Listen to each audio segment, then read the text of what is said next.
तो दोस्तों, आपका सामना किसी ऐसे इंसान से हुआ है जो पहले से आखिरी तक आपका पीछा कर रहा हो और आखिरी में ये पता चले कि वो आपकी जान लेना चाहता है, तो आप क्या करेंगे?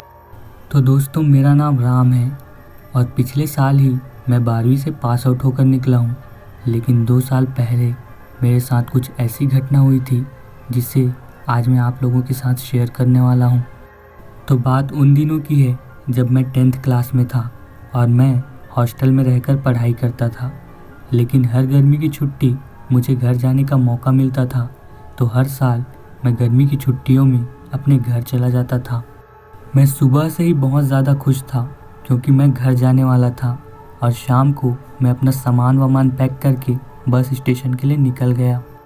लेकिन उस दिन मुझे बस स्टेशन जाने में बहुत प्रॉब्लम हुई क्योंकि जाते वक्त ना ही मुझे कोई लिफ्ट मिली और ना ही कोई ऑटो रिक्शा, जिसकी वजह से जाते जाते मैं बहुत ही ज़्यादा लेट हो चुका था। जैसे ही मैं बस स्टेशन पहुंचा, मैंने देखा कि मेरी गांव जाने वाली बस मेरी आंखों के सामने से छूट रही थी। मैं कुछ नहीं कर पाया क्योंकि अब वो बस काफ़ी दूर निकल चुकी थी। अब जैसे ही मैंने अपनी घड़ी में देखा तो रात के 8 बज चुके थे। अब मुझे एहसास हो चुका था कि बस वालों की कोई गलती नहीं है, सारी गलती मेरी है, मुझे ही पहले से ही निकलना था। अब मैं निराश होकर हॉस्टल जाने के लिए वापस लिफ्ट देख रहा था, लेकिन सामने से एक हेडलाइट चमकती हुई दिखाई दी जो मेरी तरफ ही आ रही थी। वो बस मेरे सामने आकर ही रुकी। मैंने देखा कि वो बस पूरी तरह से खाली थी।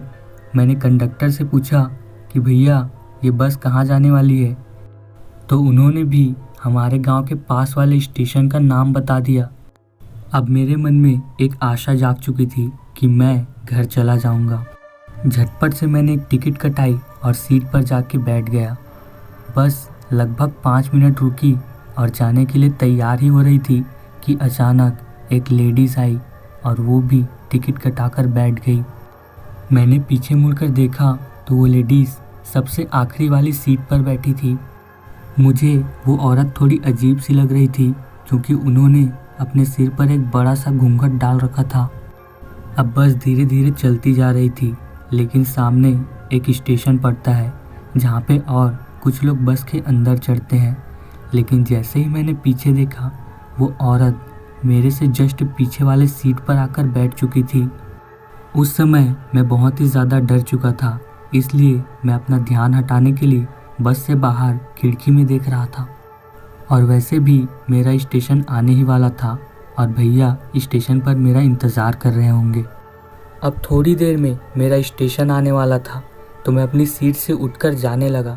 तभी मैंने देखा कि मेरी बगल वाली सीट पर वो औरत आकर बैठ चुकी थी।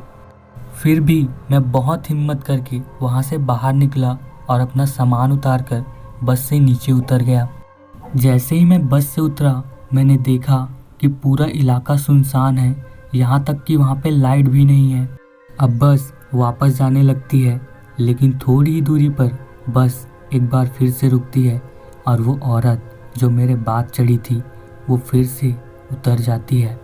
अब बस तो वहाँ से निकल जाती है, लेकिन वो औरत धीरे धीरे मेरी तरफ बढ़ रही थी। अब डर के मारे मेरी हालत ख़राब हो चुकी थी।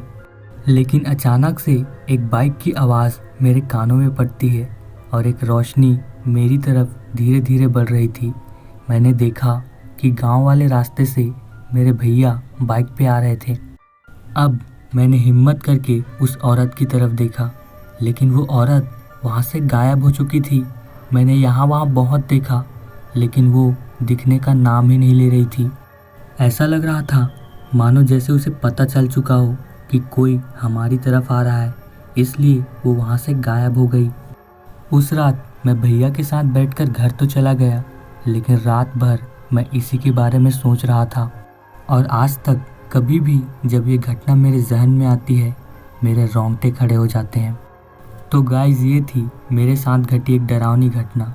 ये कहानी आपको कैसी लगी प्लीज़ कमेंट करके ज़रूर बताइएगा।